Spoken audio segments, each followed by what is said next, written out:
Hey guys, what's up? It's DrPepperAirsoft coming back with another video here today, and this is on how to make your own do-it-yourself silencer that actually works as a silencer or muffles the sound of your airsoft gun. Now, if you're here watching this video trying to make your own silencer for your own real AR or whatever you're making, grab some popcorn, just watch the video, but do not make it because it will not work in a real gun. It'll probably burn the end of your gun or start a fire with the materials inside. So sorry about that, but this is for airsoft guns or pellet guns or whatever you're interested in. And so this should work quite well. Hopefully, if everything goes right, it should be pretty good. So first off, I have my silencer. I've had this for a couple years. You'll need a silencer. You can pick this up for a used one on Hop Up or Craigslist or eBay or something. 15, 20, 30 bucks. Brand new ones can go up to 75 or whatever, depending on the model and brand or whatever you're looking for. This is a 14mm counterclockwise threads. It's 1 inch in diameter, and it is 5 3/4 long, maybe 6 if you're counting the entire threads, but just the silencer part itself is 5.5 inches. So depending on if you want to count that part to 6, if you want to count this middle part, 5 3/4. And it is very hollow, so that's a key point in this video, is to make sure you get a wide silencer. Depending on how wide you get and how long you get, it will certainly differentiate the noise depending on what type of gun you're using, and again, how long and wide it is. The wider for this purpose will be better because you can fit more stuffing, and it will help reduce the noise. Otherwise, you won't be able to add as much, and it won't work. I'm making weird gestures with it, and it won't be able to work as well as you want it to. So again, this is just a cheap HK silencer that I bought from a kid many years ago, maybe 5 now at this point. And so you can use any sorts that you want. I'm just letting you know that you can find this pretty cheap. So yeah, that's what I'm working with. Next, you're going to need some electrical tape or some type of tape that will compress the styrofoam pieces, which will be my next item, to help compress it and keep it all together. Next, you're going to need a spring or something in 1/2 inch in diameter or long. I really recommend, I don't recommend pens or anything because they're too small, but I do recommend something with definition that does have a little leeway, but also is very tight and will not move. I do like the use of something metal or something with a material that you can differentiate the noise of when you shoot to know if this is misplaced or you're dinging your BB off the inside, which will be the only issue when doing this. Sorry, I'm talking very fast. So next is the last material, which will be the stuffing. A lot of people like to use foam. You can also use this cheap material you can buy from probably Home Depot, Value, or Home Center. And this is, you can, instead of packing it in individual pieces, you can wrap this around many times, and then this will probably be your best bet if you can get something with a styrofoam or a complacency material that would be allowed to bend and shape more of a malleable way. This will probably be the easiest. I'm not sure if this will be the most soundproof because it is made with this material that's pretty thin. It's not super absorbing. Obviously, you layer it a bunch, but we're gonna stick. This is just an example of something, if you want, that's around the house or something with this material. But I'll put that out of the way. So now the best item that I found for what I'm gonna work with, and hopefully you guys will obviously have this. When you guys buy an airsoft gun case, a hard gun case, it will come with styrofoam.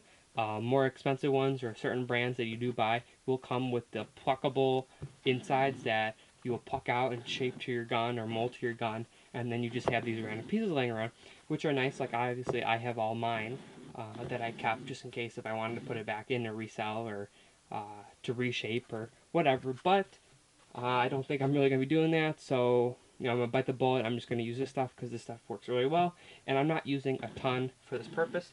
I'll probably be using only maybe 10 to 12 pieces, depending on how this works. So what's going to happen, I just grabbed a big chunk that I had. So the problem here with my silencer is, first off, it's really long. When I put inside, it moves around and it sticks out. We don't want that. We need to shrink it down. So the first step is getting, well, first, obviously, I like using the spring. This is an, I believe probably an M120, M110 spring that it came from an airsoft gun. You don't have to use a spring like I previously said, but you can use whatever spring you like.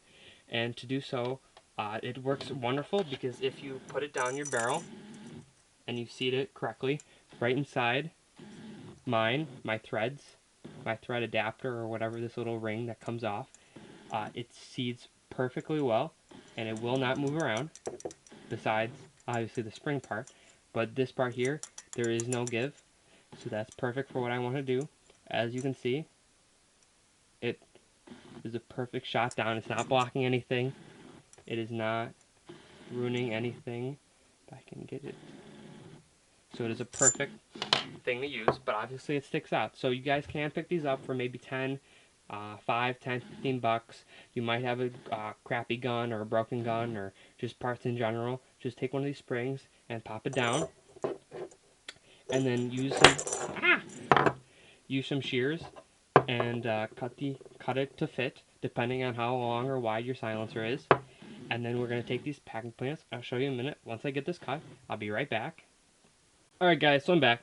So after going downstairs and going in the garage and working on this for probably 5-10 minutes, I couldn't find a good enough pair of shears or pliers or cutters to really do this in a moderate strength kind of thing. So if you guys can cut it or use whatever object you're using to fit, very good job. Proud of you guys. But if it doesn't work and you don't really know how to cut a couple of springs, if you're using a spring, or in general to cut springs to fit FPS requirements for different fields, you can always take a bench grinder like I did, and I just used a bench grinder and I just melted it and cut it and burnt it and grinded it down. And so now when I put it inside, it fits perfectly. I only cut off about 2 springs, so that should be fine for any field limit to drop it to probably 330 if I were to use this again. And so what I did was, instead of making it perfectly flush, I lowered it a little bit so you don't see it as well when you're shooting, or it's not as noticeable. And again, this thing is supposed to be pretty much a hybrid between aesthetic looks and functionality. When you want to buy a silencer, a Noveske silencer, an amplifier, or G&G, or an A-Stack tracer, or whatever you're running, it's for a couple different purposes. For functionality, like an A-Stack, because sometimes they might not be the cleanest looking things, like those are the G&G ones. If you're trying to buy a Noveske, or obviously this one with an H&K, you're trying to go for more of a looks and trying to run a more of a quality piece. Or if you want to run a blue, pipe tail amplifier or something like that, you're again running for more of a sound functionality, like more of a hybrid kind of thing. For this, yes, you're trying to make it look nice and clean as possible, but again, in the front, you're not going to be able to do as well about hiding and concealing it. So again, keep that in mind. It's not going to be perfect, and if you guys can make it perfect, so be it. So next step, that was my little rant. I have electrical tape. I like using electrical tape because it's stretchy and it can hold down more foam because it's of the stretcher quality. I can really wrap it around nice. So what I'm going to do is, for the first piece here, see, the wonderful thing about these packing foams, they're perfect size. As I'll show you, you'll take it, wrap it around, perfect fit. And then I'm going to take the tape, I give that a nice. So with my knife, I'm just going to cut it. And there we go. First one's done. Clean around it. Make sure it's, there we go. Now the trick with this is you want to make sure your foam is not too hard so it's going into the spring and deterring your BB from leaving. So right now, off camera, right down here, I'm just adding, I just took the piece, I took it off my spring. I was just showing that for you guys. Now I took out of reference the length of the piece of tape I need to make my life easier. I'm measuring it. And I should have done that, but whoops. So now I know the length of tape I need. I'm going to take our foam piece, as I showed you guys before. I'm going to wrap it around. Not too hard.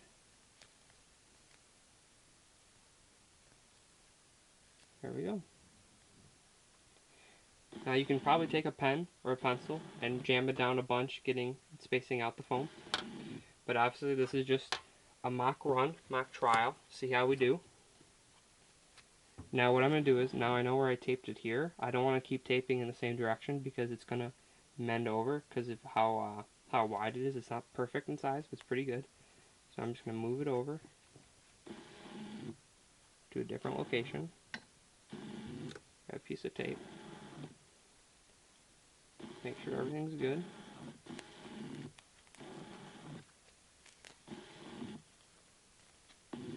Tape it over.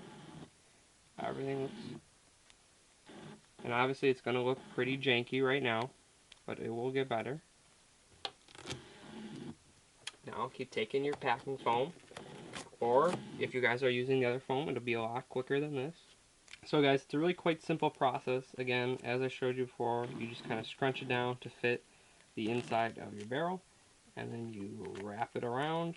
Make sure it's nice and tight, but again, not too tight so it doesn't fit, so you don't get the foam going through your barrel, your spring, or whatever you're using. Guys, before you start writing your feisty comments below, hear me out for a second. Justin made a boo-boo on this video, and he didn't do what he should have.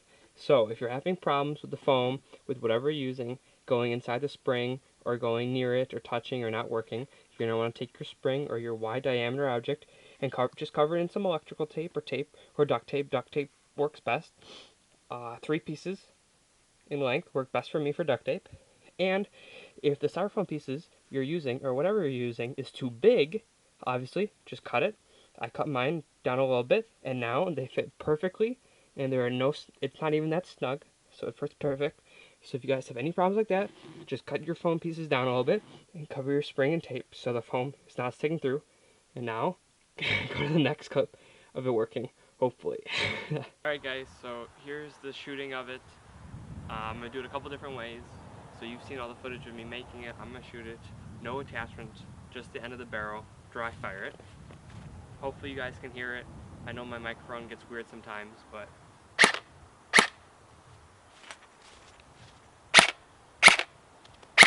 So that's empty. Now I'm going to put an attachment on. Alright, now it's got the attachment, as you guys can see. So now you're going to hear it as it shoots with an attachment. About the same, maybe a little bit. Okay, now we're going to shoot it with some BBs with the normal flash hider.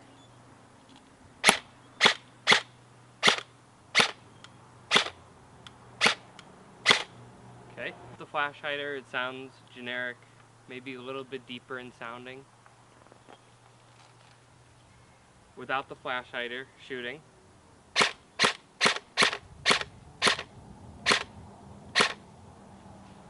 same.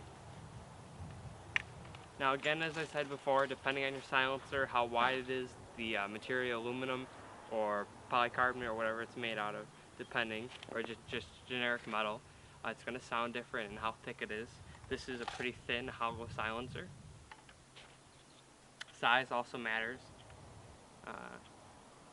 This is probably about average, maybe a little bit longer than a normal silencer, so that might affect how the sound is portrayed. Alright, so now it's on with BBs.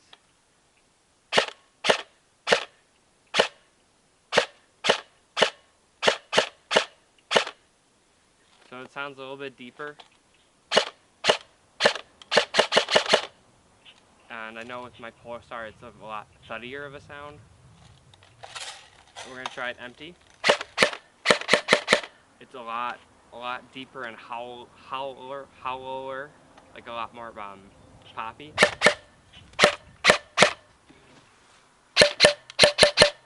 Poppier, and maybe a little bit deeper.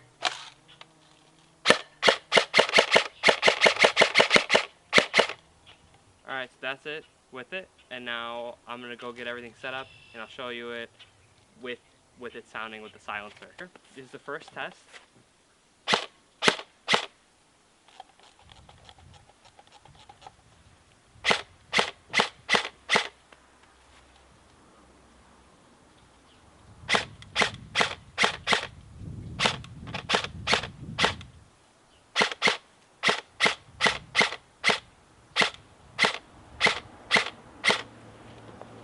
So it's pretty impressive how quiet it makes it sound from the end of the brake. There is no noise whatsoever. The only noise you're hearing is obviously from the gearbox. And now I will put footage of my Polarstar, hopefully in a later video, of how well this works. But trust me, this thing works phenomenal. If you want to hear up close,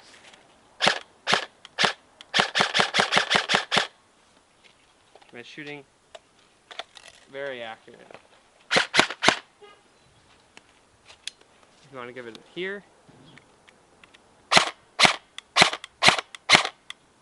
that noise again is only coming from the gearbox itself, but it does work very, very well. I'm very surprised at how nice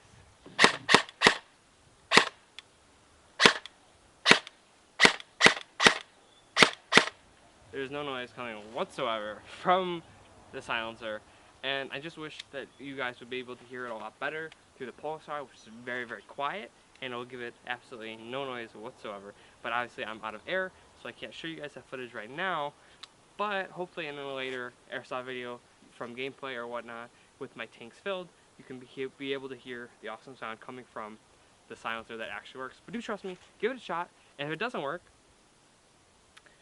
then I don't know, send me some hate comments. But even with this on my standard Krytac from Haba, thank you, it does work. There is a difference noise coming then from a standard silencer or amplifier without foam pieces inside. So again, thanks guys for watching, and it's DrPepperAirsoft signing out.